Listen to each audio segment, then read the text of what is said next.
공생의 2년차 사역을 계속 배우고 있습니다. 이제 오늘로서 공생 2년차를 좀 마무리하려고 합니다. 베데스다, 예루살렘에 있는 베데스다 연못가에서 38년 된 중풍병자를 고치신 예수님께서 6월절 그 사역을 시작으로 2년차 사역을 시작하셨다고 말씀드렸습니다. 그러나 이 베데스다 연못가에 병자를 고친 사역을 이미 공생의 1년차 때 주목하고 보았던 종교 지도자들 또 바리새인들이 예수님을 굉장히 경계하고 있었습니다. 그래서 예수님은 베데스다에서 연못에서 그 환자를 고치자마자 바로 갈릴리로 돌아가셨다고 말씀드렸습니다. 그래서 갈릴리에서 밤새 기도나 하신 후에 12제자를 완전히 세우시고 그리고 산상설교를 하셨습니다. 그 다음에 가버나움의 백부장의 종의 병을 고치고 또 나인성 과부의 그 외아들을 살리셨고 또 가장 복음을 많이 전한 복음의 트라이앵글이라고 하는 가버나움과 베세다와 고라신에서 복음을 전하셨지만 그곳에서 예수 그리스도의 복음을 잘 받아들이지 않아서 예수님이 그 도시들을 저주하셨다라는 이야기를 드렸습니다. 계속해서 예수님 또 갈릴리 사역을 하시면서 바리새인들과 바알세불에 관한 논쟁, 예수님이 귀신을 쫓아내고 병자들을 고치니까 귀신의 왕 바알세불을 힘입어서 고쳤다라는 이런 논쟁들을 있으셨고 또 예수님께서 사람들이 이해할 수 있도록 비유로 말씀하시고 갈릴리 호수를 건너시면서 풍랑을 만나시고 고요하라 잠잠하라 말씀하셨다는 이야기를 우리가 지난 시간까지 배웠습니다. 이제 예수님께서 오늘 본문에서 갈릴리 저편에 있는 풍랑을 잔잔케 하시고 갈릴리 저편에 거라사, 성경에 가다라라고 말하기도 하고 거라사인의 지방이라고 말하는 그 지역으로 넘어가셨습니다. 거라사의 광인을 예수님께서 고치셨죠. 거기 한번 우리 교재의 내용 예수님은 한번 읽어볼까요? 시작. 예수님은 거라사 지방에 가셨을 때 군대 귀신 들린 사람이 예수님께 다가왔다. 귀신들은 예수님에게서 근처에 돼지떼에 들어갈 수 있게 해달라고 애걸하였다. 예수님이 허락하시자 귀신이 들어간 돼지들은 가파른 언덕을 내려가 갈릴리 바다에 빠져 죽었다. 자, 이 거라사 그 지역이 어디인가 또 거라사 지역이 어떤 곳인가 우선 한번 영상을 보고 우리가 계속해서 이 내용을 한번 이야기 나누도록 하겠습니다. 영상 한번 보겠습니다. 거라사 지역 표시가 돼 있고 요르단 동쪽이고요. 저기가 이제 골란구원이에요. 옛날 시리아 땅에는 지금 이스라엘에서 차지하고 있고요. 자, 골란구원 이제 산 밑에 중턱에 보면 지금 이제 그 돌탑도 있고 유적이 약간 있잖아요. 터가 있어요. 그래서 오늘날 이제 그 군대 귀신 들린 사건 때문에 세워진 이제 돌탑도 볼 수가 있고요. 그 밑에 이제 산 아래로 내려오면 저 건물이 지금 이제 이렇게 비잔티 시대의 교회토로 이렇게 남아 있고요. 저 교회가 세워졌다는 것은 지금도 꽤 거의 많은 그러한 그 유적 흔적으로 있어요. 있다는 것은 확실히 성경의 사건이 저기서 이루어졌다라고 하는 것을 이렇게 간접적으로 증명을 강하게 해주고 있습니다. 그래서 이제 현모함으로 되어 있고요. 저 뒤에 보면 이제 아치형으로 되어 있잖아요. 저기 이제 교회 안에요. 안에 모습이고. 이제 그 내경을 우리가 이제 지금 이렇게 이제 볼 수가 있는데, 꽤 형태가 꽤 많이 남아 있어요. 그러니까 꽤 남아 있어요. 보세요. 기둥도 서 있고. 기둥도 아직 많이 남아 있고. 저 교회가 이제 섰다는 것은 성경의 사건이 바로 확실하다라고 하는 것을 이제 증명해주고 있죠. 그리고 이제 중턱에 돌탑을 확실하게 볼 수가 있고. 바로 이제 저곳은 뭐냐면 저 뒤가 골란구원이고 거라사예요. 그리고 예수님은 바로 이 앞쪽에서 이제 바다로 건너가서 평화로워 보이는데. 우리가 돼지가 비탈을 아래로 내려갔다라는 이야기를 우리가 보고 있는데 이제 지형을 보시면 왜 그런가에 대해서 우리가 좀 이해할 수 있고 갈릴리 호수과 접해 있다라는 것을 우리가 보고 좀 이해하게 됩니다. 예수님께서 우리 5장 1절 말씀에 보면 바다 건너편, 그 4장에 보면 예수님이 갈릴리 호수를 건너시면서 갈릴리 저편으로 가자라는 이야기들을 하십니다.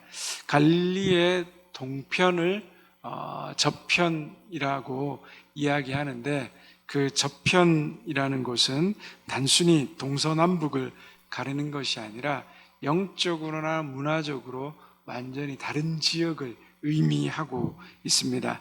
갈릴리 동편의 저편은 아까 잠깐 나왔지만 데가볼리라고 이야기하고 있습니다. 그죠?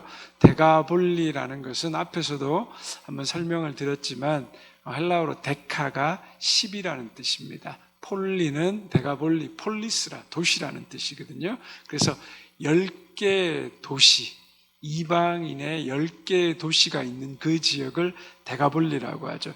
여러분 그 지도에 한번 보시면 바로 저 지역이, 저 위에가 갈릴리 호수 요단강 사해잖아요. 저기 동그라미 쳐져 있는 지역이 바로 데가볼리인데, 그 데가볼리의 10개의 도시들이 저렇게 산재하고 있습니다. 그 아래 지도에 보면 가브나움과 거라사 요 지역들이 여러분 지도에 보면, 다음 지도 한번 보여주시겠어요? 네, 저기 보면 좀 작지만 거라사.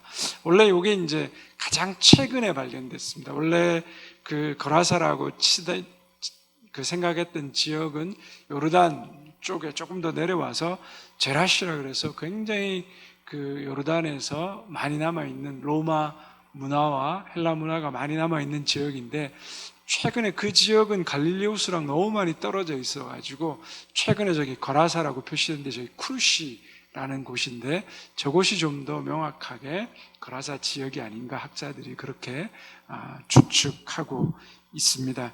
그래서 이 거라사라는 도시 자체는 알렉산더 왕 사후에 이 셀류코스 왕조라고, 앞에서 한번 메소포타미아와 셀류코스 왕조가 있는데, 그 왕조가 헬라 문화를 전파하기 위해서 세웠던 도시고, 로마의 폼페이우스 장군이 이 유대 땅을 점령하고 그 세워져 있던 알렉산더 도시를 로마의 도시로 만들어서 굉장히 발전시킨 곳이다라고 이야기하고 있습니다. 그래서 이 데가볼리 지역은 뭐죠? 이방인들이 모여있는 그 지역이다 라고 생각하시면 됩니다. 그래서 이 데가볼리 지역은 사탄의 왕국과 영적으로 설명하면 굉장히 밀접해 있는데, 예수님께서 갈릴리 저편, 동편, 데가볼리라고 그 지역으로 갔다라는 것은 바로 예수님께서 사탄이 역사하는 곳으로 건너갔다라고 보시면 됩니다. 그 갈릴리 동편으로 건너갈 때 바다에서 뭐죠? 풍랑을 만나잖아요. 그래서 예수님께서 그 풍랑을 뭐라고 하셨어요? 꾸짖으시면서 말씀하시거든요. 고요하라, 잠잠하라. 근데 그 꾸짖었다는 얘기가 거라사 광인의 귀신을 쫓아낼 때 사용한 단어랑 똑같다라는 거죠. 뭐냐면 귀신을 쫓아내는 축기 사역을 하신 단어라 똑같다는 거예요. 그래서 영적으로 예수님께서 뭐죠? 사탄의 왕국이 지배하는 곳으로 건너가셨다라고 말씀하시는 거고, 그 데가볼리 지역을 가셨다는 것은 사탄의 왕국에 예수 그리스도께서 들어가셨다라는 것을 영적으로 의미합니다. 데가볼리로 가신 것은 우리가 잘 아는 것처럼 군대 귀신 들린 그 사람을 만나러 가셨죠. 근데 그 군대 귀신 들린 그 광인이 어디로 들어가게 해달라 그랬다고요? 돼지떼에게로 들어가게 해달라 그랬죠. 좀 특이합니다. 이 본문 자체가. 예수님이 귀신의 뭐 이름 이런 걸 묻는 적이 없는데 이름을 묻는 장면이 나오죠. 그러면서 그 귀신이 자기 이름을 뭐죠? 군대라고 말합니다. 헬라어로 말하면 레기온이란 말인데, 이건 로마의 군단을 뜻합니다. 로마의 군단은 6,000명에서 8,000명, 뭐 많게는 10,000명으로 구성되어 있는 그런 군대 조직인데, 자기 이름이 군대라고 이야기하고 있는 거죠. 왜 그렇게 이야기했을까요? 그만큼 이 도시가 아까도 말씀드렸지만 뭐죠? 로마와 헬라의 이방 문화가 가득한 곳이라고 했잖아요. 그래서 이 도시들에 보면 각종 신들을 믿는 신전들이 엄청나게 발달해 있고 원형극장과 도시 문화가 굉장히 발달해 있는 곳이라는 거죠. 그래서 그만큼 우상 숭배가 이방 지역에 가득한 곳이니까 뭐죠?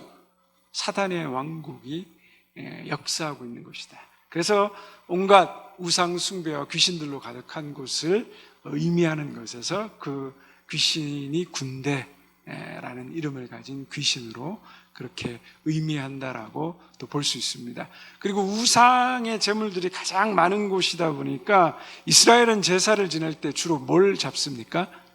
양을 잡잖아요. 그죠? 근데 이방인들은 뭘 써요? 돼지를 씁니다. 그리고 이 지역이 뭐죠? 이방인의 도시니까 유대인들은 돼지가 율법에 있어서 부정한 짐승이기 때문에 돼지를 절대 잡지 않죠. 돼지를 키우지도 않죠. 근데 이 지역은 갈릴리 동편은 뭐죠?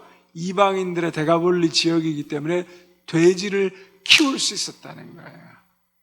그리고 엄청난 그 우상 신전에 있었기 때문에 돼지를 제물로 드렸다라는 거죠. 그래서 그곳에서 돼지가 길러지고 있었다는 거죠. 그런데 여러분, 돼지가 수영을 할 줄 압니까? 수영을 할 줄 모릅니까? 돼지 키워보신 분들 계신가요? 그 돼지가요, 물에 들어가면 수영을 굉장히 잘합니다. 못 믿으시는 표정이신데요.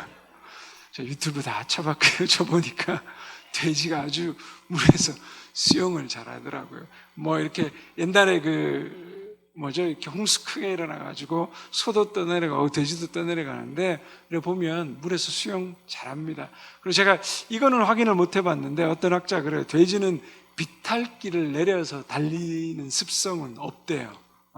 근데 일반 집에서 키우는 돼지들은 시속 한 17km에서 20km, 저희가 좀 달리는 속도, 자전거 천천히 타는 속도인데, 멧돼지는 달리는 속도가 시속이 40에서 50km가 된다 그래요. 굉장히 빨리 내려가겠죠. 물에 빠져도 죽지 않는 돼지가 죽고, 비탈길을 잘 달려 내려가지 않는 돼지가 비탈길을 내려가서 뭐죠? 갈릴리 호수에 빠져 죽었다는 것은 뭘 말합니까? 예수 그리스도의 권세와 능력이 뭐죠? 사탄의 능력을 완전히 능가하는 하나님의 능력, 파워라는 것을 보여주고 계시는 거죠. 아무리 많은 뭐죠? 귀신이 있을지라도 예수 그리스도 앞에서는 아무것도 아니다. 꼼짝할 수 없다라는 것. 그래서 여러분, 영적인 세계에서 귀신을, 내가 예수 그리스도를 믿고 의지하는데 귀신을 두려워한다는 것은 우리가 이게 예수님을 바르게 온전히 믿고 있지 못하는 거예요. 우리가 예수 그리스도를 구주와 주님으로 고백하면 성령께서 우리 안에 내주하시잖아요. 예수님이 우리 안에 내주하시는 거 아니지만 예수님이 성천하시고 우리에게 성령을 보내주셔서 성령이 내주하시는 거잖아요. 그러면 뭐죠? 사탄은, 귀신은 우리를 뭐죠? 함부로 할 수 없어요. 두려워할 수밖에 없죠. 그리고 우리가 예수 그리스도를 굳게 붙들고 있으면 뭐죠? 사단은 우리에게서 떠나갈 수밖에 없다라는 것을 우리가 분명히 알아야 되는 거죠. 어쨌든 예수님이 거라사 광인을 고쳐준 것은 그곳에 있는 수많은 뭐죠? 우상과 이방과 이 귀신과 사탄의 왕국을 폐하러 가셨다.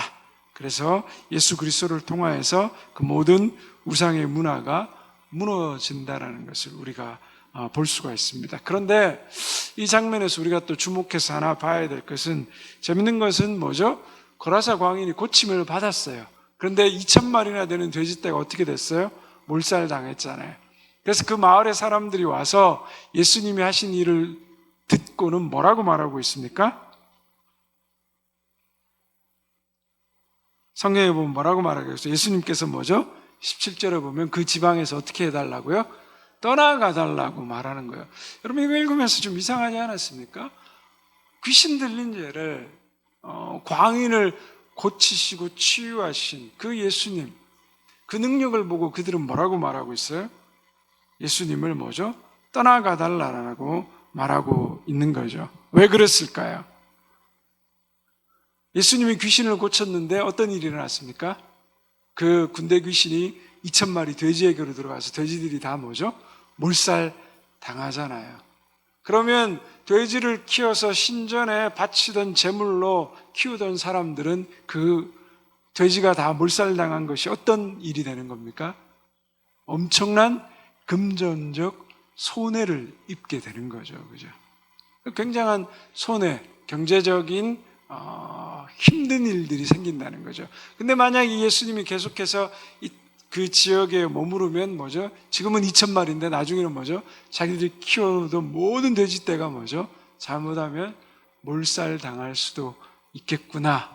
이런 경제적인 손실에 대한, 자기 손익에 대한 계산을 하게 된 거죠. 사도 바울이 그 에베소에 가서도 동일한 일이 일어났죠. 사람들이 예수 그리스도를 믿고 변화되니까 자기가 믿고 있던 우상, 은장색 이런 신상들을 뭐죠? 다 불태우고 버리고 안 사는 거잖아요. 그러면 그걸로 먹고 살던 사람들이 어떻게 돼요? 다 자기들이 망하는 거잖아요. 그러니까 사도 바울을 뭐죠? 에베소 원형 경기장에 데리고 가서 죽이려고 했던 게 그런 거랑 똑같은 거죠. 그래, 이 지역의 사람들도 마찬가지였다는 거죠. 그 사람들의 관심은 뭐예요? 귀신으로 사탄에게 평생 고통받고 억압받고 그 죽음에서 다시 살아난 사람, 그 사람이 고침받은 거에 그들은 관심이 없었습니다. 오직 뭐에만 관심이 있었어요? 오로지 그들의 경제적 득실에만 관심이 있었습니다. 이게 내게 유익이 되느냐, 유익이 되지 않느냐. 예수님을 믿는 것도 그런 분들이 있어요. 내가 예수 그리스도를 믿고 영원한 생명, 구원의 생명, 복음의 감격, 기쁨을 누렸음에도 불구하고 뭐죠? 믿으면서 뭐죠? 예수 믿는 게 도움이 되나 도움이 안 되나. 예수님을 믿는 게 내가 사람들하고 만나면서 어떤 좋은 비즈니스 관계가 되느냐 되지 않느냐. 내가 예수님을 믿으면서 여러 사람들한테 도움을 얻을 수 있느냐 없느냐. 이렇게 생각하는 사람들이 있는 거예요. 그리고 내가 예수 믿어서 뭐죠? 내가 좀 잘 살고 건강하고 그리고 떵떵거리면서 성공한 인생을 사느냐 안 사느냐 여기에 관심을 둡니다. 그런데 믿었더니 뭐죠? 병에 걸리고 믿었더니 실패하고 믿었는데도 불구하고 뭐죠? 내 삶에 별로 변화가 없는 것 같아요. 그럼 어떡합니까? 버리고 떠나버리죠. 그 장면을 오늘 이 거라사 광인의 이 마을 사람들의 그 내용을 통하여서 보여주고 있는 거죠. 오로지 뭐죠? 이게 내가 영원히 구원받고 또 치유되고 생명의 어떤 변화에 대한 관심은 없고 나의 뭐죠? 이익에만 관심이 있습니다. 이런 사람들은 어떤 사람들이에요? 사탄이든 예수님이든 자신을 이롭게 하는 그 힘을 쫓아 다니는 거죠. 그것이 무섭습니다. 그들이 따를 종교는 오직 자신들의 이익에 해를 주지 않는 거여야 된다는 것들을 이야기하고 있는 거죠. 우리도 예수님 쫓으면서 온전한 믿음과 예수님에 대한 바른 지식과 그리고 예수님을 만난 참된 경험이 없으면 이렇게 신앙생활하고 이렇게 교회를 다니고 그리고 그것에 맞지 않으면 내가 기꺼이 신앙을 포기해버리는 그런 일들을 우리가 경험하게 됩니다. 예수님과의 만남은 뭐죠? 우리 삶의 변화를 요구합니다. 이전에 사단에게 매였던 삶, 세상에 매였던 삶, 돈에 매였던 삶, 우상에 매였던 삶, 성공에 매였던 삶, 세상의 화려한 인기와 명예에 매였던 삶을 뭐죠? 다 내던지고 오로지 예수 그리스도 그 주님을 쫓아가는 삶으로의 변화를 우리에게 요구하고 있다는 거죠. 그래서 그 선택이 항상 우리 앞에 놓여 있는 겁니다. 예수님을 쫓을 것이냐, 세상을 쫓을 것이냐, 예수님으로 말미암아 변화되고 새로워진 인생을 살아갈 것이냐, 아니면 나의 이익과 세상의 유익을 따라서 그 양다리 걸치면서 살아가고 있을 것이냐. 그것은 우리의 몫이죠. 그런데 결국에는 그 잘못된 선택이 구원의 기회마저 뭐죠? 생명의 기회마저 다 버리게 되는 결과를 가져오게 된다. 예수님이 그곳에 함께 계시고 예수님이 놀라운 생명과 구원의 능력을 보여줬음에도 불구하고 뭐죠? 사람들은 예수님을 떠나가 달라라고 그렇게 이야기하는 어리석음을 우리가 보게 되는 것입니다. 우리는 어떻게 예수님을 믿고 있는가? 나는 어떻게 예수님을 쫓고 있는가?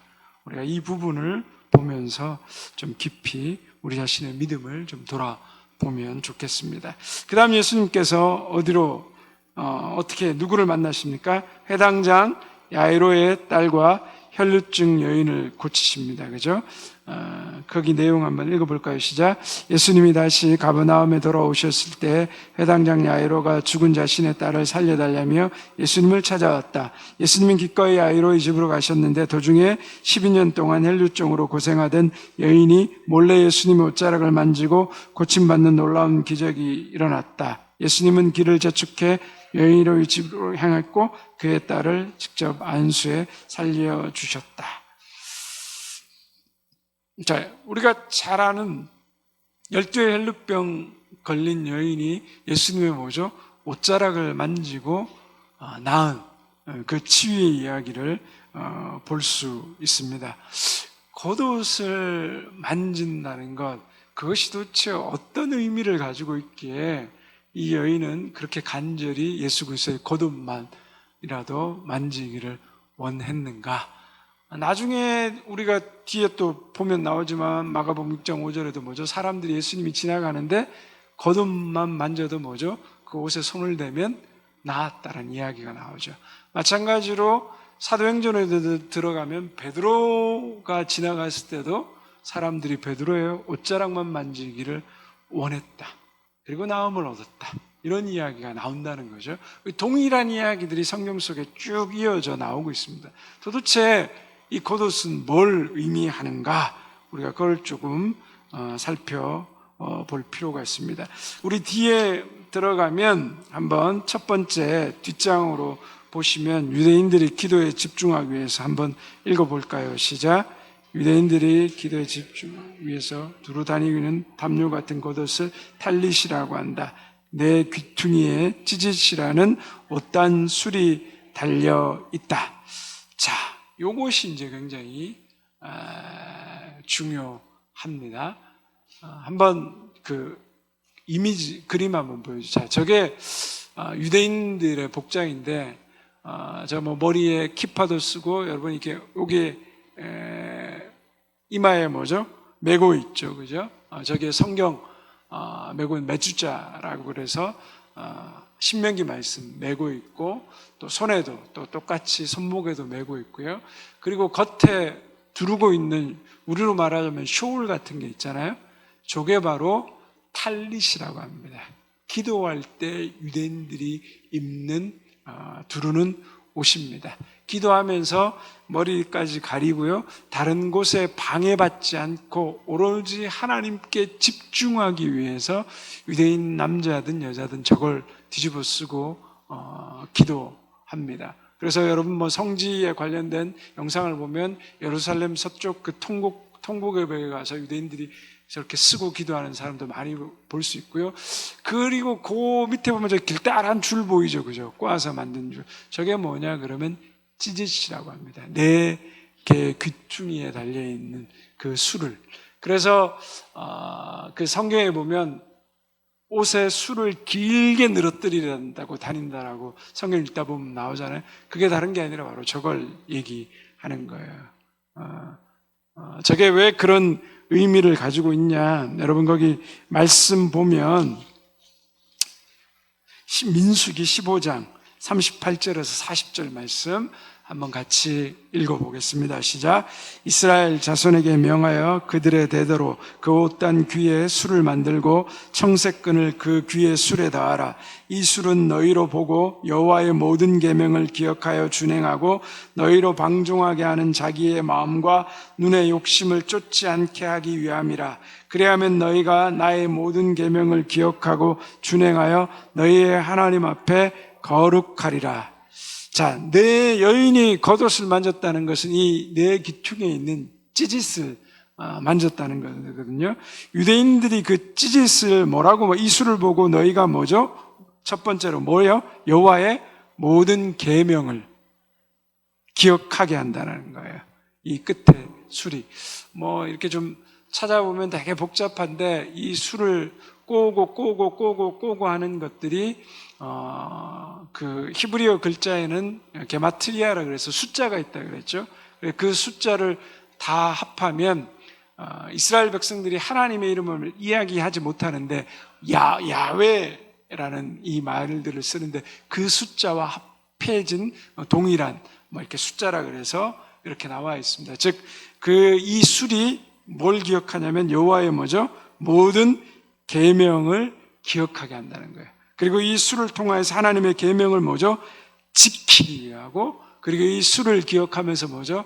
여호와의 그 거룩한 삶을 살게 하는 그 기능을 이 술에 달린 그 찌짓이 하고 있다라는 겁니다. 그래서 항상 이스라엘 백성들이 탈릿 기도할 때 뒤집어 쓰는 이 담요 같은 그 옷 아래에 이 찌짓을 달아놓습니다. 근데 그게 예수님 당시 1세기 랍비 문헌에 여러분 그 교재 뒤쪽에 보면 이런 말이 나와요. 거기 세 번째 보면 한번 읽어볼까요? 온전하지 않는 자가 뭐죠? 온전한 자의 옷단 술에 손을 대면 뭐라고요? 온전해진다. 여기서 온전하다는 말은 하나님과의 특별하고도 친밀한 영적 관계를 맺고 있는 사람을 의미합니다. 하나님과 통하는 사람, 하나님과의 관계에 아무런 장애가 없는 뭐죠? 의인을 가리킨다는 거죠. 자, 예수님이 이 시대에 왔을 때 사람들에게 어떻게 비쳤습니까? 이스라엘 땅에 새롭게 떠오르는 유대인들의 관점에서 보면 랍비였어요. 더군다나 병자를 고치고 치유하는 하나님의 능력을 소유한 분이었어요. 그러면 그 예수님이 뭐죠? 온전한 의인으로 비춰지는 거죠. 그러면 사람들이 어떻게 돼요? 온전하지 않는 자가 온전한 자의 옷단 술에 손을 대면 뭐라고요? 낫는다라는 거예요. 그러니까 이 혈류병에 걸린 여인이 사람들 앞에 나아갈 수 없음에도 불구하고 자기를 가리고 사람들 앞에 나가서 예수님 옷에 손을 댄 건 뭐예요? 온전하신 분의 옷에 손을 대서 그 온전한 분의 뭐죠? 하나님과의 그 관계를 통하여서 자기가 어떻게 된다고요? 치유받고 낫는다라는 거죠. 그게 여러분 그 교재본 마가복음 6장 아까 앞에 말씀드렸던 56절이 말씀이에요. 한번 같이 읽어볼까요? 시작. 아무데나 예수께서 들어가시는 마을이나 도시나 촌에서 병자를 시장에 두고 예수의 옷 가에라도 손을 대게 하시기를 간구하니 손을 대는 자는 다 성함을 얻으니라. 이게 이들 가운데 있는 유대인들이 가지고 있는 믿음이었습니다. 그냥 나와 있는 게 아니라 성경에 이런 유대인들의 그 기본적으로 가지고 있는 그런 믿음의 체계를 가지고 성경에서 그런 것들을 설명하고 있습니다. 자, 옷을 만졌더니 정말 여인이 어떻게 됐어요? 12해 동안 앓았던 그 유출병이 나와버렸어요. 그래서 예수님께서 마가복음 5장 34절에 여러분 거기 교재 앞에 보면 뭐라고 말합니까? 마가복음 5장 34절 한번 읽어볼까요? 시작. 예수께서 이르시되 딸아 내 믿음이 너를 구원하였으니 평안히 가라. 내 병에서 놓여 건강할지어다. 자, 근데 이 탈릿은 굉장히 유대인들이 그런 게 있었대요. 아버지로부터 그 자식에게 또 그 자식에게 계속 전달하는 그런 의미가 있었다라고 이야기합니다. 그래서 특별히 이 술을 다른 사람이 함부로 만지면 그건 굉장히 결례를 범하는 일이기 때문에 원치 않았다는 거예요. 그런데 사람들이 이 여인이 뭐죠? 예수님의 옷단 술을 만지게 되죠. 자, 그러면 예수님에게는 굉장한 하나의 결례가 될 수 있는 건데 예수님께서 그 여인을 뭐라고 부르세요? 딸아라고 부르세요. 딸아.